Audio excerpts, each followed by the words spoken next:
Yeah, mama.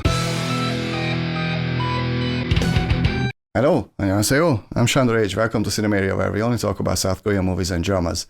I've done it, guys. 51 episodes. Let's talk about Empress Ki, or Ki Hwang-woo. The show is a fictional story on the life of Empress Ki, who ruled the Joseon Empire in the 14th century, and it stars a lot of people. Ji Ji-won as Empress Ki, Joo Jin-mo as the King of Korea, Chang-wook as the Emperor of the Joseon Empire, Baek Jin-hee as Empress Tanashiri, she was the first wife of the Emperor. Seo-hyung is here, I was so happy to see her, she's an amazing actress. If you haven't seen Sky Castle, go watch it.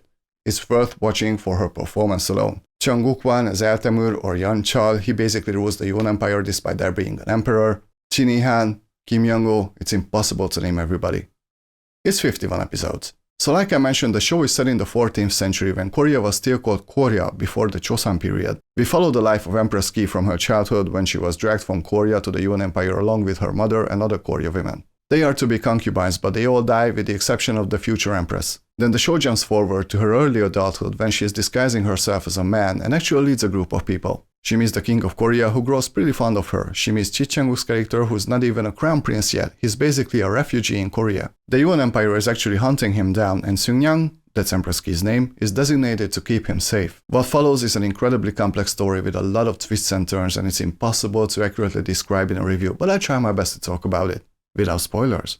51 episodes. Most likely this is going to be a long review, so if you just want to hear my overall thoughts on this show, it's great. It really is.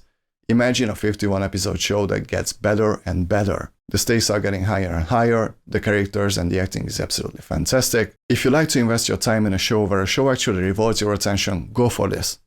Let's dive in. Although overall I really enjoyed Empress Ki, it wasn't love at first sight. This is such a large-scale story that it would collapse without a proper setup, meaning it takes time to get used to the characters, it takes time to figure out the current status quo when it comes to power, and it was a bit rocky for me at certain places. There's another thing also which I'm going to talk about a little later, but after the show really got going, the first thing I realized was the writing.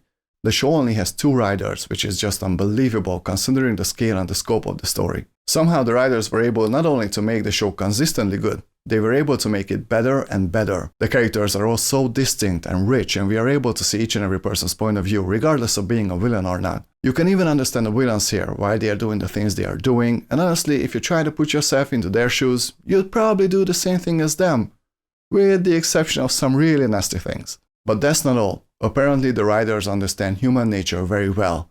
They know that human beings are not just good, or not just bad. In fact, we all carry these qualities in ourselves, and it's only a matter of circumstances which side of us is coming out. And since the show is 51 episodes, all characters are subject to change. And sometimes the change in a certain character can be a little surprising. Very few characters stay unstained, let's just put it that way. The arc of certain characters genuinely surprised me, and none of it was disappointing. I'm amazed by the writing here. The show never loses its focus despite dealing with a lot of themes. So what is Empress Ki, really?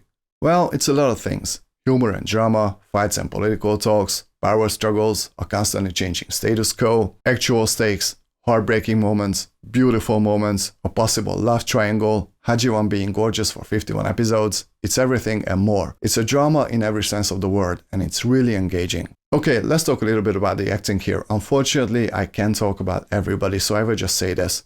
Everyone, and I mean everyone, is 100% committed in this show.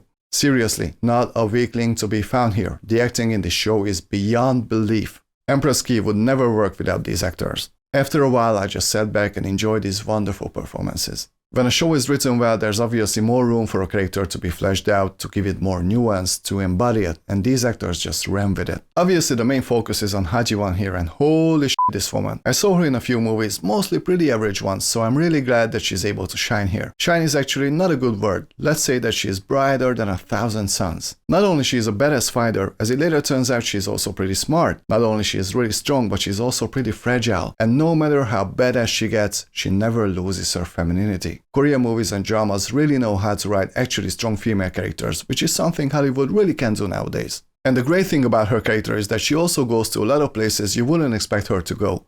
At least, I didn't expect a lot of things. Again, people are not just good or bad. To put things into context, after things I don't want to spoil, she gets dragged into the Yuan Palace as a concubine.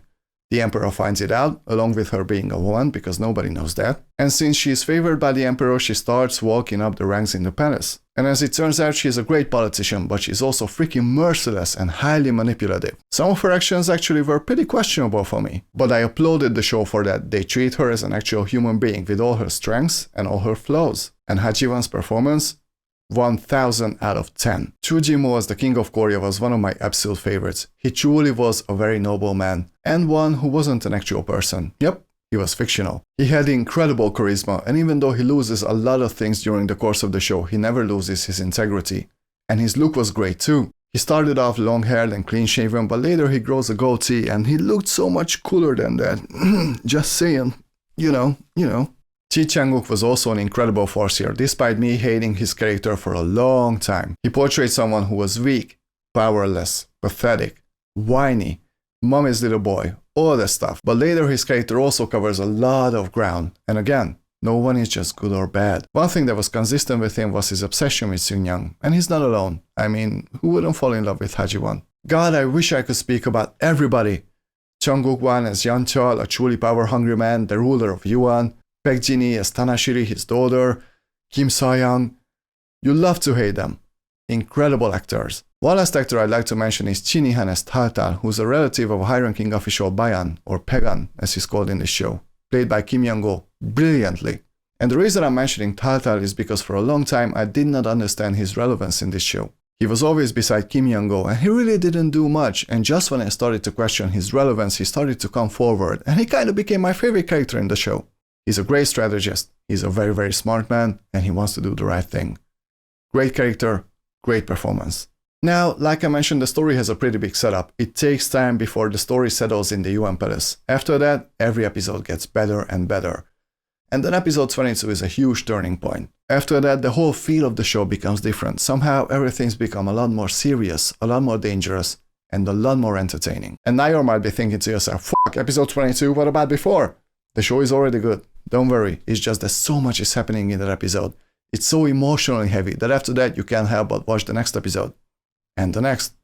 And the whole thing. 51 episodes. But the great thing about Empress Ki is that it has a theme, and that is the fact that things never really change. What do I mean by that? Well, have you heard the saying that in the end you'll become a part of everything that you hate? Today's friend is tomorrow's enemy, and as interests and desires change, so do the circumstances. And there's always going to be someone who wants to shake up the current status quo, and so it's a never-ending cycle. And honestly, we still haven't learned a thing as human beings, or more like as a society. Humanity is idiotic. We are all hungry for power and statuses that are actually completely irrelevant when you really think about it. There's a sense of futility in this show, which I really liked. It's bittersweet, yes, but it made me think a lot about human nature, my own nature. It was great. And since the show is set in the 14th century, the language that they use is pretty archaic. A lot of words had Korean subtitles describing their meaning because those words are not used anymore. Not to mention the verb endings like 알겠습니다 instead of 알겠습니다, which means understood, I get it, all that stuff. It was great. I also have to mention the music here because the main theme of the show was absolutely incredible. It was such a joy to listen to, even after 51 episodes. It was beautiful and sad at the same time, and it fit the story perfectly. So, why wasn't I that invested in the beginning? Well, the main problem is a technical one. If you saw Mr. Sunshine, you know that that show is also a period piece, and it's also a visual masterpiece. When it comes to Empress Ki, it very much looks like a TV show. You know what I mean? It's kind of pale and amateurish. Don't get me wrong, the sets and the costumes are wonderful. It's the quality of the picture. It looks kinda dull, and it certainly didn't help with my immersion in the story. If the acting was weaker, I would have never been able to forget that I'm watching actors on a set. So that was a little disappointing. Also, there are some battle scenes and they were pretty lame. We are supposed to see these huge armies, but there's just not enough extras, and I was never able to buy into the scale of these battles. Also, the fight scenes differ from really good to really not good. It's kind of weird. And when it comes to Ha Ji-won, I have two small problems. One is that she basically gets into a love triangle with the King of Korea and the Yuan Emperor, and I wasn't too happy about her maybe having some feelings towards the Emperor because it contradicts her character. She's a strong woman. Strong women never choose weak men, regardless of a man's status. But even the thing that it is implied just doesn't sit right with me. And the other thing is that I just can't believe that nobody is able to figure out in the beginning that she's a woman. I mean, it doesn't matter that she's wearing men's clothes, she's still gorgeous. 하지원 씨, 오늘 뭐 하세요? 시간이 좀 있으면 And since I talked about the language here, the fact that everyone spoke Korean in the show was a little distracting. I mean, the Yuan Empire was the successor of the Mongolian Empire, and I'm pretty freaking sure that they did not speak Korean. So it was really hard for me to distinguish the nationalities of the characters since everybody spoke the same language. It was convenient, yes, but it was also a little distracting. And lastly, even though Empress Ki is filled with great villains, the last villains to remain standing were a little disappointing. Don't get me wrong, it wasn't bad, but it did make the ending a little underwhelming. There are some truly fantastic villains here, and some of them should have been kept until the end. It's still so satisfying to see them bite the dust though. So overall, Empress Ki is absolutely fantastic. When you have 51 episodes, you're bound to have some flaws, but these flaws doesn't really take away from the overall greatness of this drama. I'm gonna give Empress Ki 90%. This is a huge undertaking, but it's actually very rewarding. The quality is consistent all throughout. I'm very much impressed by this show. I'm gonna miss these characters a lot. And if you got to this part of the video, you're the most amazing person in this world. And I thank you so much. Come back next time, will ya? 여러분, 오늘은 여기까지만 해요. 영상 봐주셔서 감사합니다. 이 영상 좋아하면 구독해주세요. See you very soon. 다음 시간에 만나요, 여러분. 예, 마마.